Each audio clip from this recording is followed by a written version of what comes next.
The rain hammered against the cracked pavement of Highway 78, turning the desert dust into muddy streams that snaked toward the storm drains. Rachel Martinez pulled her thin jacket tighter around her shoulders, shivering as another gust of wind whipped through the abandoned bus stop. The metal bench was soaked, so she stood beneath the flickering fluorescent light that cast eerie shadows across the empty road. Before we jump back in, tell us where you're tuning in from, and if this story touches you, make sure you're subscribed, because tomorrow I've saved something extra special for you. It was 11:47 p.m., and she'd been waiting for over 2 hours. The last Greyhound to Phoenix should have arrived by now, but the storm had apparently delayed everything. Her phone showed no signal. Typical for this stretch of nowhere between Tucson and the state line. All she could do was wait and hope that someone, anyone, would come along this desolate highway. That's when she heard the rumble of heavy engines cutting through the rain. 3 military Humvees emerged from the darkness, their headlights sweeping across the bus stop like searchlights. The convoy slowed, then came to a complete stop directly in front of her. Through the rain-streaked windshield of the lead vehicle, Rachel could see the driver's face go completely white. He was staring at her with an expression of absolute terror. What Rachel didn't know was that she was standing at the exact coordinates where, 23 years ago, the military had buried something they swore would never see daylight again. Rachel had never intended to be stranded on this particular stretch of Highway 78. Just 12 hours earlier, she'd been sitting in her cramped Phoenix apartment desperately refreshing her bank account on her laptop screen. The numbers hadn't changed. Still negative $47. Still not enough for rent that was due in 3 days. The eviction notice was taped to her door when she'd returned from her shift at the diner, written in that cold, official language that made her stomach twist into knots. She had exactly 72 hours to come up with $1,200 or find herself sleeping in her beat-up Honda Civic again. That's when her phone had buzzed with a text from an unknown number. "Rachel Martinez, this is Patricia Kellerman, your grandmother's estate attorney. We need to discuss inheritance. Can you come to Tucson immediately?" Rachel had stared at the message for a full minute. Her grandmother, Elena Martinez, had died when Rachel was 7 years old. She barely remembered the woman, just fragments of memories involving fresh tortillas and stories told in rapid Spanish that Rachel's young mind couldn't quite follow. Her mother had never mentioned any inheritance, and Patricia Kellerman certainly hadn't contacted them after the funeral. But desperate times called for desperate measures. Rachel had scraped together enough money for a bus ticket to Tucson, hoping against hope that this mysterious inheritance might be the miracle she needed. The meeting with Patricia Kellerman had been brief and strange. The elderly attorney had an office in a rundown strip mall, wedged between a check-cashing place and a discount tire shop. Patricia was in her 70s, with silver hair pulled back in a severe bun and eyes that seemed to look right through Rachel. "Your grandmother left you something," Patricia had said without preamble, sliding a small metal object across the desk. It looked like an old military dog tag, but instead of a name and serial number, it was engraved with a series of numbers, 32.1849 minus 110.9264. "What is this?" Rachel had asked, turning the tag over in her hands. "Coordinates," Patricia replied. "Elena said you'd understand when the time came."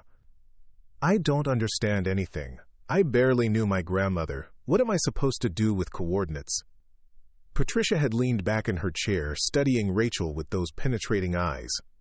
"Elena Martinez wasn't just your grandmother, Miss Martinez. She was a nurse at Davis-Monthan Air Force Base from 1978 to 1983. She saw things there, things that changed her forever." Rachel felt a chill run down her spine. Her mother had never mentioned that Elena worked on a military base. In fact, her mother rarely spoke about Elena at all, always changing the subject whenever Rachel asked about her grandmother's past. What kind of things? Rachel had pressed. But Patricia had simply shaken her head. "That's all I can tell you. Elena made me promise to give you this when you turned 25 and found yourself in desperate circumstances. She said you'd know what to do."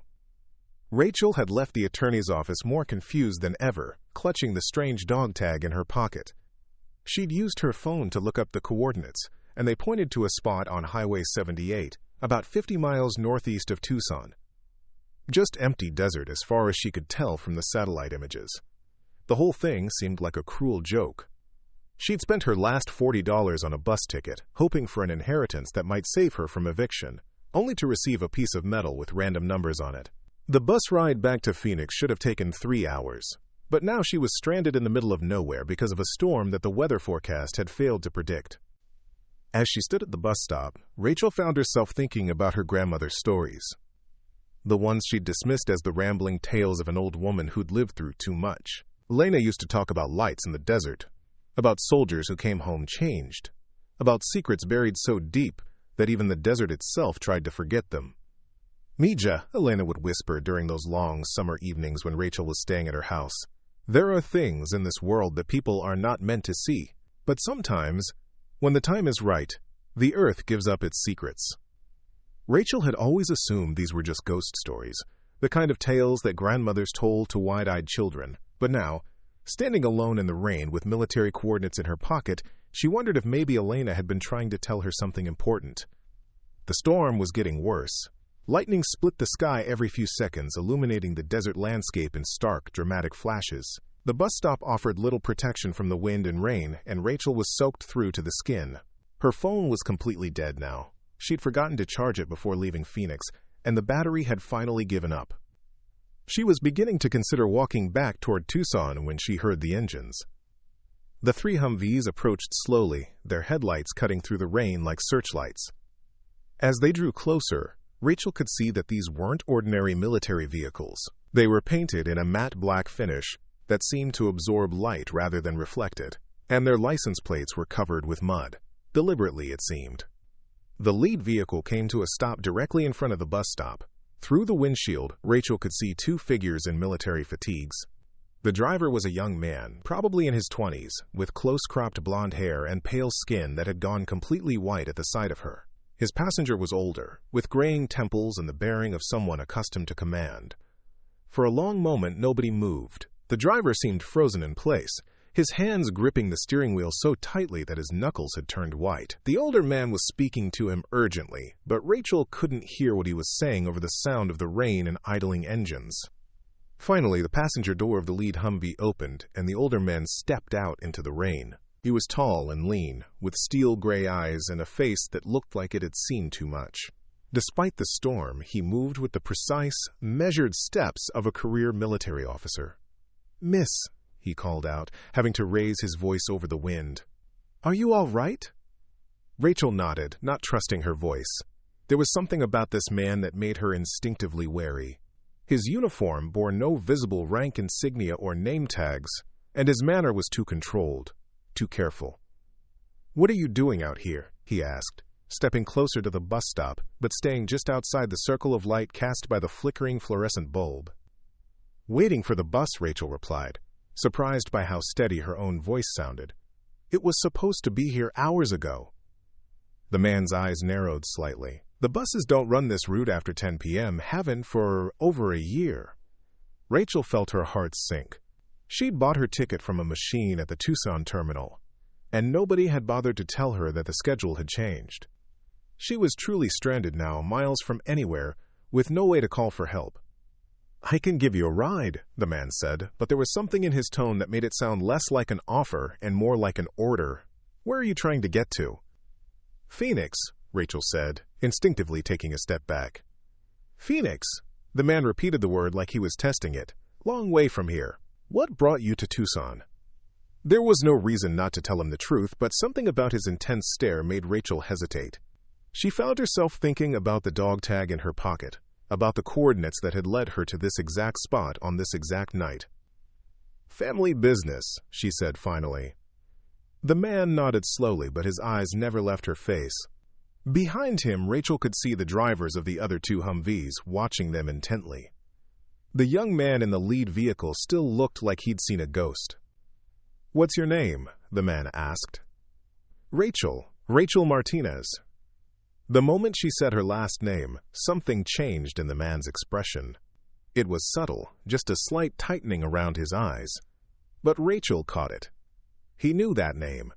Somehow, this stranger in the middle of the desert knew who she was. "Martinez," he repeated softly, almost to himself. Then, louder.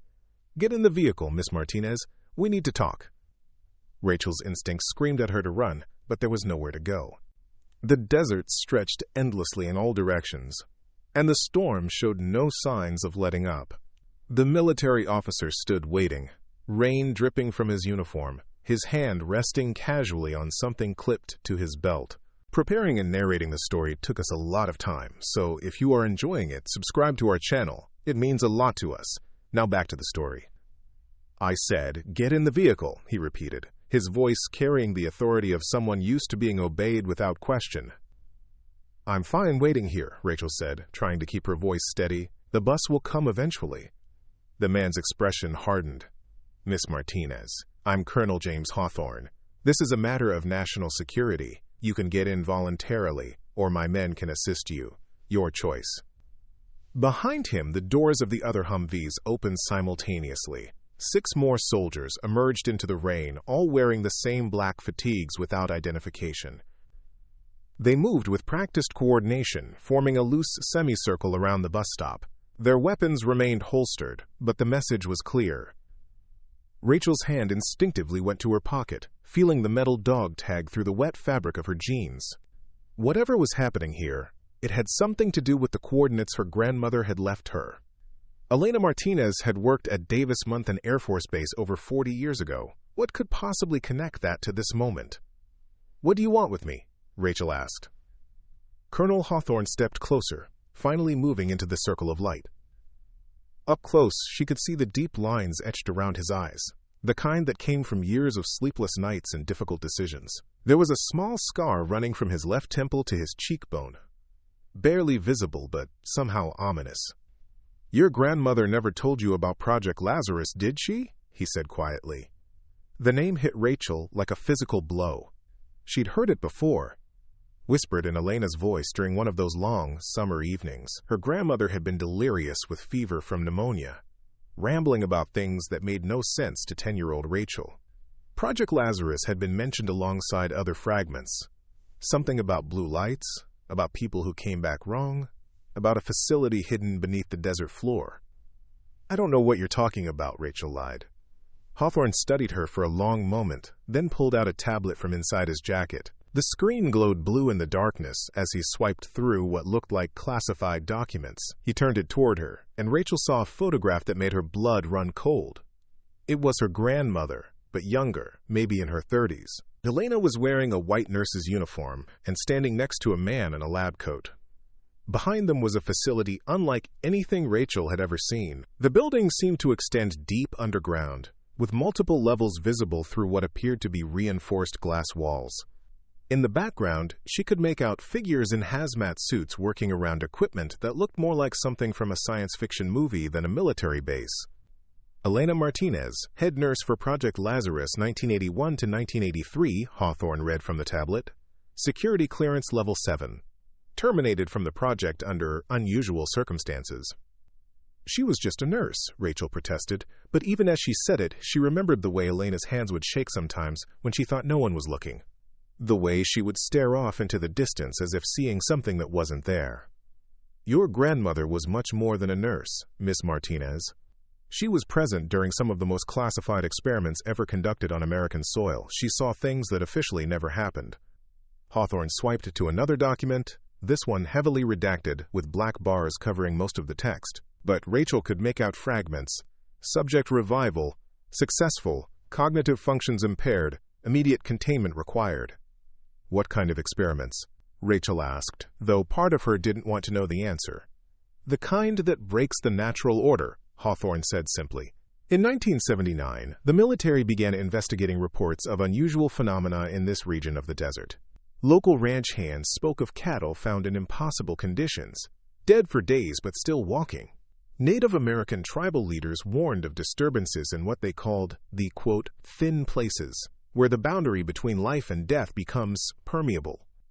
The young soldier in the lead Humvee was watching their conversation intently. Even from a distance, Rachel could see that his face was still pale, his eyes wide with something that looked like recognition mixed with terror. "The government established a research facility," Hawthorne continued, "buried 300 feet beneath what is now Highway 78. The goal was to understand and potentially weaponize whatever force was causing these anomalies. They called it Project Lazarus. Quote, "A flash of lightning illuminated the desert, and for a split second, Rachel could have sworn she saw something in the distance. Structures that shouldn't exist, shadows moving where no shadows should be. But when the darkness returned, there was only empty desert."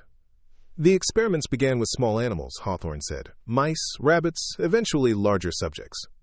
The process was successful in a sense. Dead tissue could be reanimated. Cellular decay could be reversed. But there were side effects. The subjects that came back were changed. Aggressive. They retained memories but lost something essential. Something that made them human. Rachel felt sick. "You're talking about bringing people back from the dead." "I'm talking about discovering that death isn't as final as we thought. At least, not in this particular spot on the planet." Hawthorne gestured toward the ground beneath their feet. "This location sits on what geologists call a magnetic anomaly. The mineral composition of the soil, combined with underground water sources and some factors we still don't fully understand, creates conditions that shouldn't exist according to conventional physics." The rain was beginning to lighten, but the wind continued to howl across the desert. Rachel pulled her jacket tighter, trying to process what she was hearing. It sounded like something out of a horror movie, but the serious expressions on the faces of the soldiers around her suggested they believed every word. "Where do I fit into this?" she asked. "Your grandmother was the only civilian ever allowed to leave the project alive," Hawthorne said. She'd formed attachments to some of the subjects. When the facility was shut down in 1983, she threatened to go public with what she'd witnessed. The government made a deal with her, her silence in exchange for her freedom and protection for her family. Protection from what? Hawthorne's expression grew darker. "The experiments didn't end when the facility closed, Miss Martinez. They were suspended. There's a difference. 27 subjects remain in containment beneath our feet, in a state of induced hibernation. They've been down there for over 40 years, but they're not dead. They're waiting." Rachel's hand went to her pocket again, feeling the dog tag with its precise coordinates. "Why are you telling me this?" "Because 3 days ago, our monitoring equipment detected seismic activity at this site. Minor tremors, but in a very specific pattern. The containment seals are failing. We estimate we have perhaps 72 hours before the subjects begin to wake up." The timeline hit Rachel like a physical blow. 3 days ago was exactly when she'd received the text message from Patricia Kellerman about her grandmother's inheritance. The same day she'd gotten her eviction notice. The same day her life had started falling apart in ways that had led her to this exact spot at this exact moment.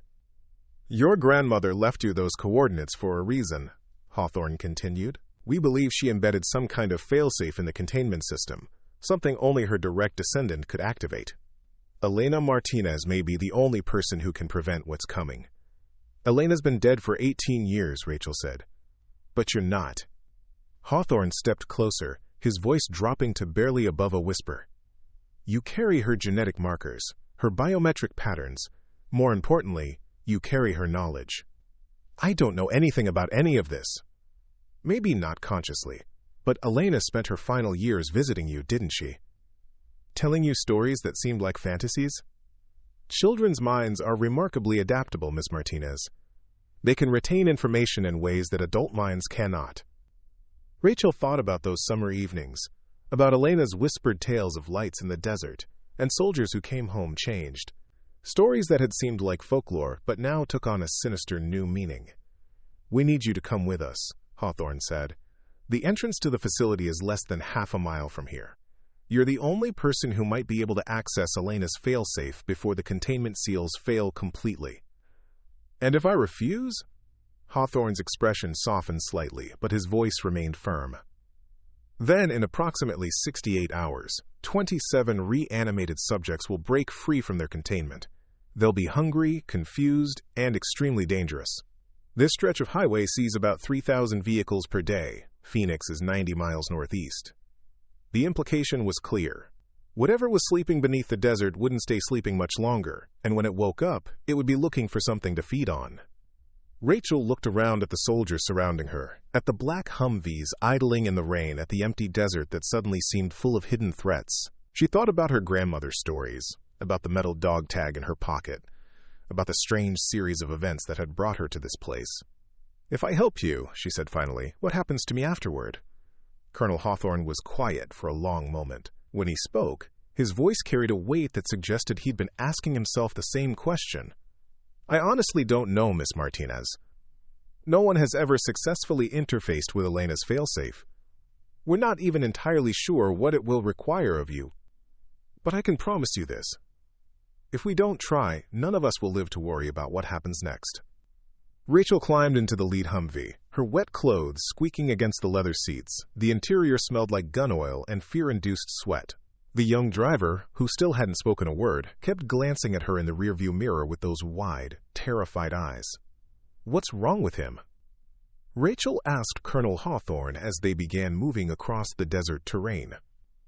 Private Thompson was part of the excavation team that first breached the facility in 2019, Hawthorne explained. "We needed to upgrade the containment systems, but when they opened the outer chamber, one of the subjects had deteriorated. Thompson saw what 40 years of suspended animation does to human tissue when the process isn't perfect." Rachel felt her stomach turn. "You mean they're still conscious down there?" "We don't know. Brain activity suggests periods of awareness followed by dormancy. Think of it as a nightmare that lasts decades, punctuated by brief moments of sleep." The convoy veered off the highway onto what appeared to be a solid desert floor, but Rachel soon realized they were following a hidden road. Camouflaged metal plates had been laid beneath a thin layer of sand, creating a path that was invisible from above. After 10 minutes of driving, they reached what looked like a maintenance shed for electrical equipment. "This is it?" Rachel asked, staring at the unremarkable concrete building. "Surface level only," Hawthorne replied. "The real facility begins 300 feet down." 2 soldiers emerged from the building and approached their vehicle. One of them handed Hawthorne a tablet displaying seismic readings. His face grew grim as he studied the data. "How long do we have?" Rachel asked, though she wasn't sure she wanted to hear the answer. "The tremors are increasing in frequency. Maybe 18 hours before catastrophic seal failure." Hawthorne looked at her with something that might have been pity. "I need you to understand something, Miss Martinez. Once we go down there, we may not come back up. The fail-safe system your grandmother installed was designed to prevent exactly what's about to happen. But Elena was paranoid about government interference. She built in safeguards." "What kind of safeguards?" "The kind that ensures permanent containment, regardless of collateral damage." The building's interior was spartanly equipped, just an elevator shaft surrounded by monitoring equipment. As they descended, Rachel watched the floor indicator count down. B1, B2, B3. It kept going until it reached B15. 15 floors underground, buried beneath the Arizona desert like a secret the Earth was trying to forget. The elevator doors opened onto a corridor that belonged in a medical facility, not a military installation. White walls, fluorescent lighting, the antiseptic smell of industrial-strength disinfectant. But there were details that spoke to the true nature of this place. Reinforced steel doors with blast-resistant seals, viewing ports made of bulletproof glass, warning signs in multiple languages describing containment protocols. The original facility was much larger, Hawthorne explained as they walked. When Project Lazarus was terminated, most of it was sealed with concrete. What we're walking through now is essentially a tomb with a few maintenance corridors. They passed several observation windows, and Rachel couldn't help but peer through them. Most rooms were empty, containing only the remnants of scientific equipment and furniture covered in dust. But in one room, she saw something that made her stop walking. It was a child's bedroom, perfectly preserved as if frozen in time. A small bed with cartoon sheets, toys scattered on the floor, crayon drawings taped to the walls. On the nightstand was a framed photograph of a little girl with dark hair and bright eyes, smiling at the camera. "Subject 23, Hawthorne said quietly, noticing where she was looking. "Maria Santos, age 7 when she died in a car accident with her parents. Her grandfather was a janitor here. He convinced the research team to include her in the program." "You brought back a child?" Rachel's voice was barely a whisper. "The reanimation process works better on younger subjects. Less cellular degradation, more neuroplasticity. But children who come back, they retain their innocence while gaining something else, something hungry and patient and utterly without empathy." Rachel pressed her hand against the glass, staring at the empty bedroom. She could almost imagine a little girl in there, playing with her toys, waiting for someone to come and explain why she felt so different, why she was always so cold, why she dreamed of things that tasted like copper and fear. "She's still down here?" Rachel asked. "Level B20. All 27 subjects are in the deepest chamber, suspended in individual containment pods. The system was designed to last indefinitely, but nothing lasts forever." They continued walking until they reached a heavy steel door marked with biohazard symbols and warnings in 6 languages. Hawthorne placed his hand on a scanner, and the door unsealed with a hiss of pressurized air.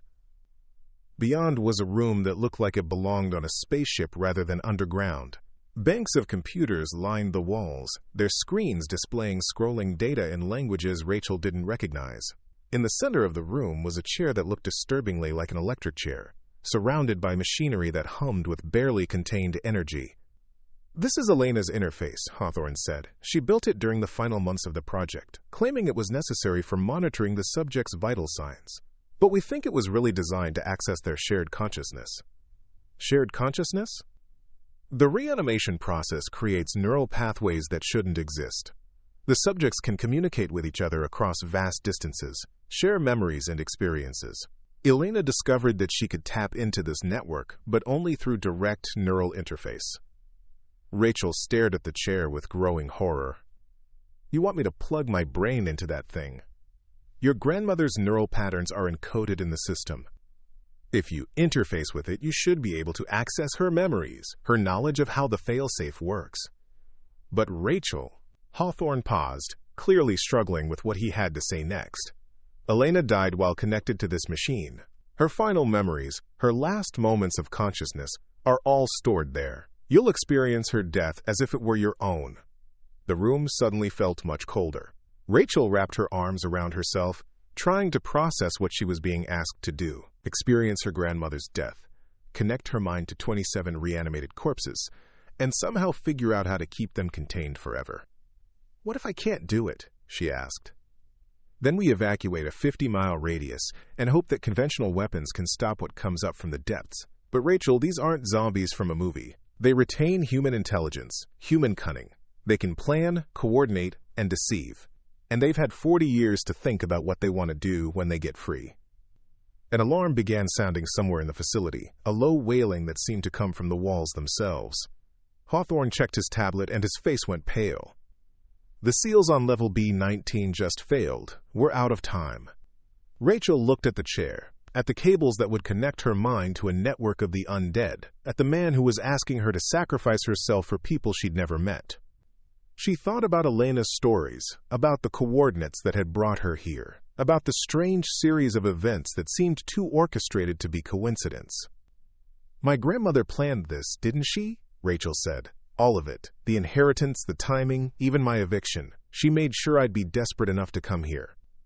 Hawthorne nodded slowly. Elena Martinez spent her final 18 years preparing for this moment. She knew the containment systems would eventually fail, and she knew someone from her bloodline would need to activate the failsafe. She arranged for you to be here when the time came. Even if it killed me. She believed the needs of the many outweighed the needs of the few. Rachel sat down in the chair, feeling the cold metal through her wet clothes. The machine began to respond to her presence, screens lighting up with data streams and neural pathway maps. She could hear something else now beneath the alarms. A sound like singing, but wrong somehow, as if the melody itself had been corrupted. "That's them," Hawthorne said, noticing her expression. "The subjects. They know someone's trying to access the system. They're calling to you." Rachel closed her eyes as the technicians attached electrodes to her temples. The singing grew louder, more insistent, and she could begin to make out words in languages she didn't recognize. But somehow, impossibly, she understood what they were saying. They were welcoming her home. The machine activated, and Rachel's consciousness plunged into a network of minds that had been waiting decades for her arrival. She felt Elena's memories flooding through her, the horror of the experiments, the guilt of participating, the desperate hope that someday her granddaughter would be strong enough to finish what she'd started. The failsafe wasn't designed to keep the subjects contained. It was designed to free them, but only after transferring their consciousness into a new host.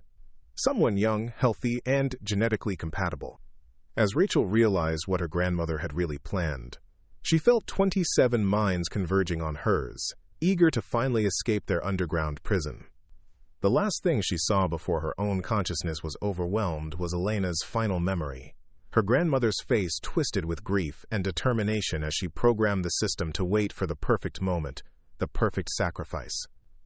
Above ground, Colonel Hawthorne felt the facility's power system surge and then go silent. The alarms stopped. The seismic activity ceased. According to every monitoring device they had, the containment breach had been prevented. But when they finally opened the interface chamber, they found Rachel Martinez sitting peacefully in the chair, her eyes open but vacant, a serene smile on her face that looked nothing like the terrified young woman who had entered the facility. "Status report," Hawthorne demanded. "All subjects show complete neural silence," a technician reported. "No brain activity detected on any level. The containment seals have re-engaged automatically." "And Miss Martinez?" The technician hesitated. "She's alive, sir. All vital signs are normal." But what? Her neural patterns don't match the baseline we took when she arrived. It's like she's a completely different person." Rachel, or the thing that had been Rachel, turned to look at Colonel Hawthorne. When she spoke, her voice carried 27 different inflections, 27 different memories of what it felt like to die and come back wrong. "Thank you for bringing us Elena's granddaughter," she said. "We've been so very patient, waiting for someone young enough and strong enough to carry all of us. The desert is beautiful this time of year, don't you think? We're looking forward to exploring it." Quote. As the thing that had been Rachel Martinez walked calmly toward the elevator, Colonel Hawthorne realized that Elena's failsafe had worked exactly as intended. The subjects were no longer contained in the facility. They were contained in a single human body that was walking free in the world above. And there was absolutely nothing he could do to stop them. The elevator doors closed with a soft chime, carrying Rachel's possessed body toward the surface. Hawthorne stood frozen in the interface chamber, watching the floor indicator count upward. B15, B14, B13. Each number brought 27 ancient minds closer to freedom. "Sir?" Private Thompson's voice cracked over the radio. "The subject is approaching ground level. What are our orders?" Hawthorne looked around the chamber one final time. The machines that had sustained Project Lazarus for 4 decades were powering down, their purpose finally fulfilled. Elena Martinez had orchestrated the perfect escape, not for her granddaughter, but for the entities she'd helped create. "Stand down," he said into his radio. "Let her pass." "Sir, are you sure we could—" "You could what, Thompson? Shoot an innocent civilian? That body belongs to Rachel Martinez. The minds inside it are something else entirely, but legally, officially, she's just a young woman who came to help us with a containment breach." The truth was more complicated than legal technicalities. The thing wearing Rachel's face now possessed collective knowledge spanning over 6 decades. It knew every classified project the military had ever conducted in this region. It understood human psychology with the detached precision of predators who had spent decades studying their prey through observation windows. Most terrifying of all, it retained Rachel's memories. Her life, her struggles, her relationships, all of it was now available to entities that had never experienced human emotion except as a distant echo of their former lives. They could perfectly impersonate her, seamlessly integrate into society, and no one would ever suspect that the desperate young woman who'd boarded a bus in Phoenix no longer existed. Hawthorne activated his secure communication device, knowing he had perhaps minutes before Rachel reached the surface and disappeared into the world above. The call connected after 2 rings. "This is Director Walsh." "Ma'am, this is Colonel Hawthorne at Site 78. We have a code black situation. The containment breach has been resolved, but not in the way we anticipated." "Explain." "All 27 subjects are mobile and uncontained. They're using a civilian host, Elena Martinez's granddaughter. The failsafe wasn't designed to maintain containment. It was designed to facilitate escape." The silence on the other end of the line stretched for nearly 30 seconds. When Director Walsh finally spoke, her voice carried the weight of someone who had spent her career managing the impossible. How long before we lose visual contact? She's probably already in the vehicle. Thompson and his team are escorting her back to the highway under the pretense of providing assistance. And her behavior? Completely normal, grateful even. If I hadn't witnessed the transfer myself, I'd believe she was just a traumatized civilian who helped us prevent a disaster. Another pause. Hawthorne could hear Walsh typing rapidly in the background, probably accessing classified databases that even he wasn't cleared to see. Elena Martinez was smarter than we gave her credit for, Walsh said finally. We've been monitoring her family for 20 years, waiting for this moment. We assumed the failsafe would require sacrifice. We never considered that the sacrifice would be unwilling. What are our options? Limited. We can't eliminate the host without killing an innocent civilian. We can't contain the subjects without proof of hostile activity. And we can't expose the existence of Project Lazarus without triggering a national security crisis. Hawthorne watched the elevator indicator reach ground level. So we just let 27 reanimated entities walk free?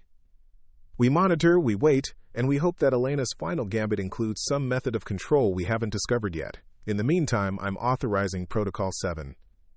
Protocol 7. Hawthorne had heard rumors of it but never seen it implemented. Complete information lockdown, witness relocation, facility sterilization. Within 48 hours, this stretch of Highway 78 would be officially designated as a hazardous waste cleanup site.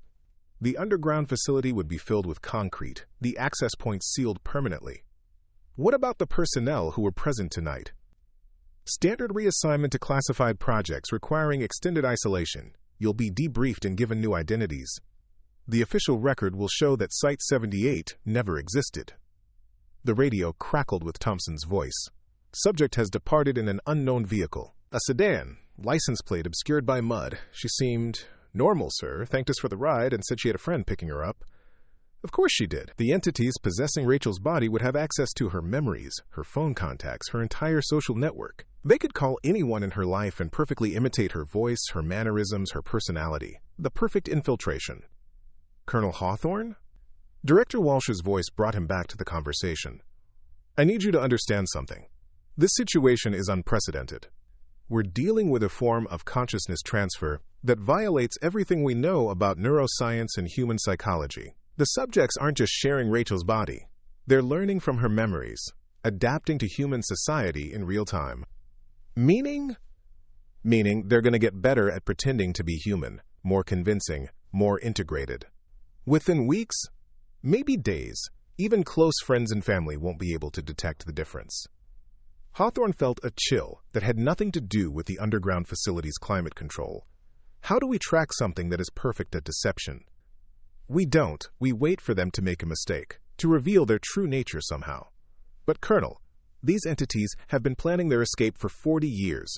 They've had decades to study human behavior, to understand our weaknesses and desires. If they don't want to be found, they won't be. The facility's lights began dimming as automated systems initiated shutdown procedures. Soon, this place would be nothing more than a buried secret, another footnote in the government's long history of classified experiments gone wrong. There's one more thing, Walsh continued. Elena Martinez's research notes mention something called a dead man's switch. A final failsafe that activates if the subjects ever attempt to reproduce or spread their condition to other hosts. What kind of failsafe? We don't know. The relevant files were encrypted with a code that dies with Elena.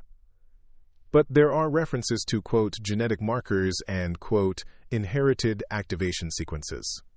It's possible that other members of the Martinez family carried dormant triggers. Hawthorne processed this information as he made his way toward the elevator. Are you suggesting we monitor Rachel's extended family? I'm suggesting we find them before the subjects do. If there are other Martinez descendants out there, they're either potential weapons against these entities, or additional hosts waiting to be possessed. Either way, they're too dangerous to leave unprotected. The elevator doors opened, and Hawthorne stepped inside for what would likely be his final journey to the surface. As the chamber rose through 15 floors of buried secrets, he wondered if humanity had just lost its first battle in a war it didn't even know had begun. Above ground, Rachel Martinez's body sat in the passenger seat of a rusted pickup truck, chatting pleasantly with a concerned rancher who had stopped to help a stranded motorist. She spoke with perfect gratitude about the kindness of strangers, about her relief at finally getting home to Phoenix, about how this whole experience had reminded her to appreciate the simple things in life. The rancher never noticed that her eyes reflected light like an animal's in the darkness, or that her smile never quite reached those strange, ancient eyes. Up next, you've got 2 more standout stories right on your screen. If this one hits the mark, you won't want to pass these up. Just click and check them out. And don't forget to subscribe and turn on the notification bell so you don't miss any upload from us.